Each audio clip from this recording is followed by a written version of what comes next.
demain, peau de lapin, la maîtresse en maillot de bain. Bonjour tout le monde, j'espère que vous allez bien. Aujourd'hui, une nouvelle vidéo où on va peindre quelques éléments des petites figurines que j'avais déjà fait en céramique il y a quelques semaines. Et pour l'instant, elles sont toutes blanches, elles sont vierges, il n'y a rien dessus, en tout cas en couleur, et j'aimerais bien qu'elles aient un peu plus de peps. Je vous les montre juste après, mais avant ça, n'oubliez pas, si en tout cas les productions ou ce que je fais vous intéresse, d'aller sur cette chaîne qu'on a avec mon ami. N'hésitez pas à nous suivre, l'Underground, les liens sont dans la chaîne, sont quelque part dans la description, c'est sûr. Je pense qu'on peut partir. Ça y est les amis, je suis libre, je m'en vais vers mon monde des gifs mal faits et des sons cheap. Au revoir.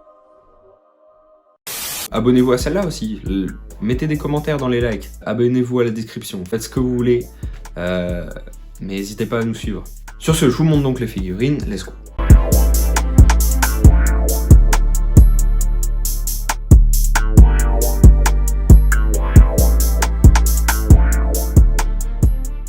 Nous voilà donc devant les 6 petites sculptures, petites figurines que j'ai fait en céramique. Elles sont ici, c'est celles qui sont blanches.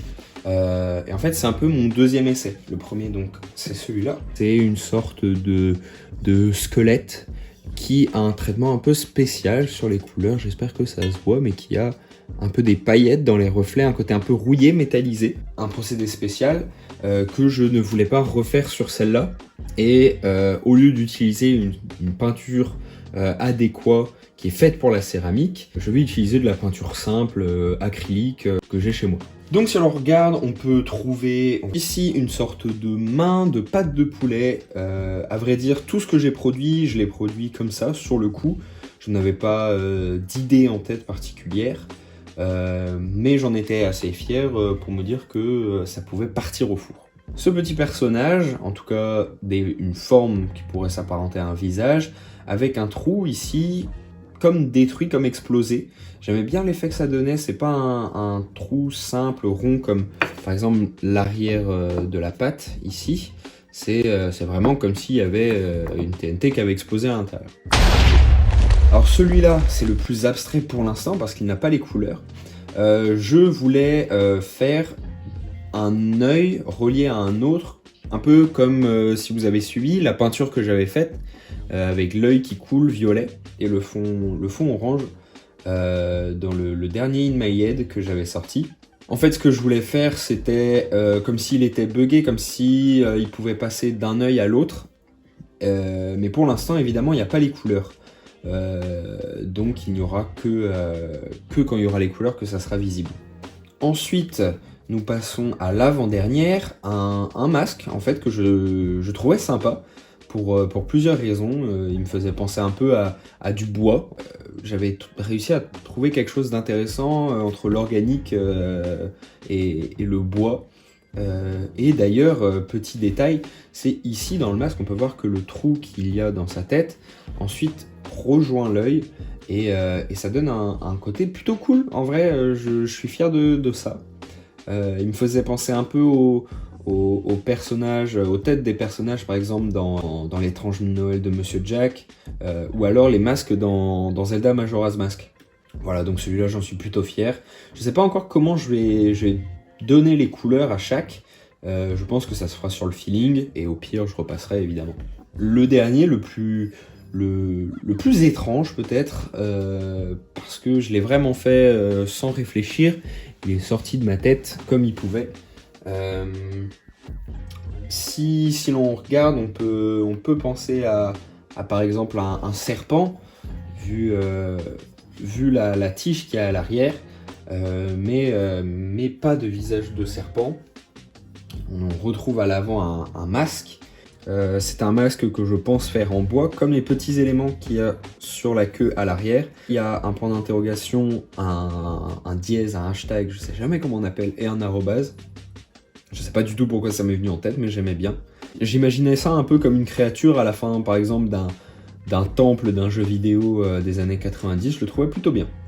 Pour les inspirations que j'ai eues en confectionnant ces petites figurines, peut-être que ça peut en aider certains, faire découvrir certains qui aiment bien l'univers de ce que j'ai produit. Je regardais en même temps que faire ces petites créations le Let's Play Tifano sur Alice Madness Return, un jeu excellent qui était sorti sur PS3 et Wii. Je pense que c'est tout, mais si vous voulez le voir, il est vraiment génial. Il a un univers très, très, très particulier, très profond, et surtout pour l'univers d'Alice au Pays des Merveilles. Donc voilà, je pense que nous allons passer maintenant à la peinture, maintenant que je vous ai présenté les petites figurines. J'espère que la vidéo vous plaira. Let's go!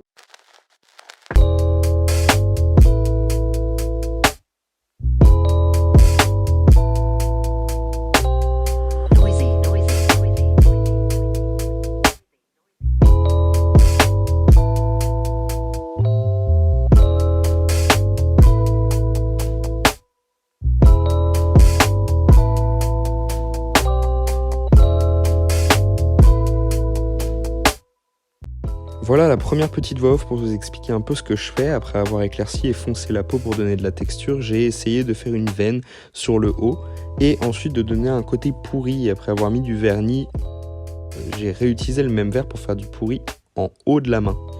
Je trouve que le résultat est pas mal et en plus j'ai rajouté du noir pour faire les contours, un peu comme Borderlands. J'espère que vous avez la référence, mais le côté réaliste est détruit en fait par des contours cartoonesques.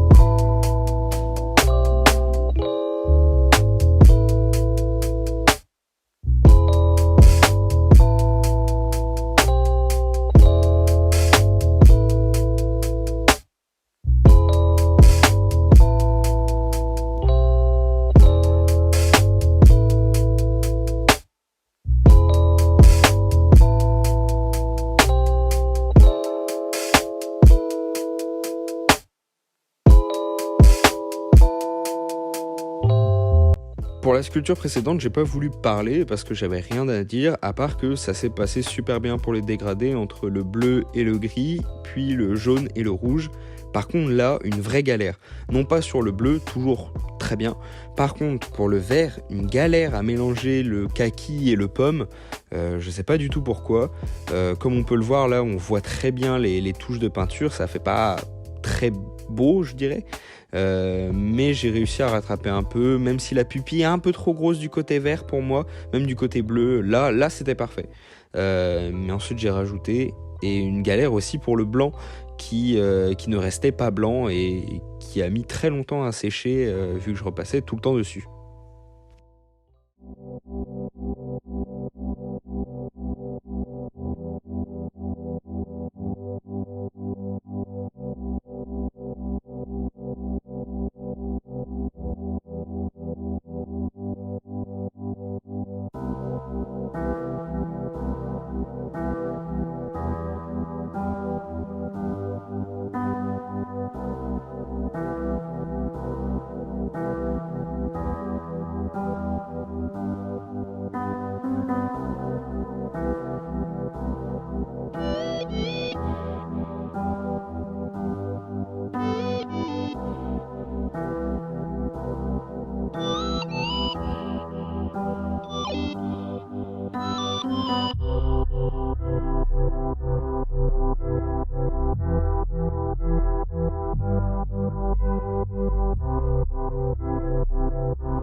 Donc voilà, vous avez vu la création un peu de mes nouveaux petits potes là sur l'étagère. Je suis plutôt content en vrai du résultat.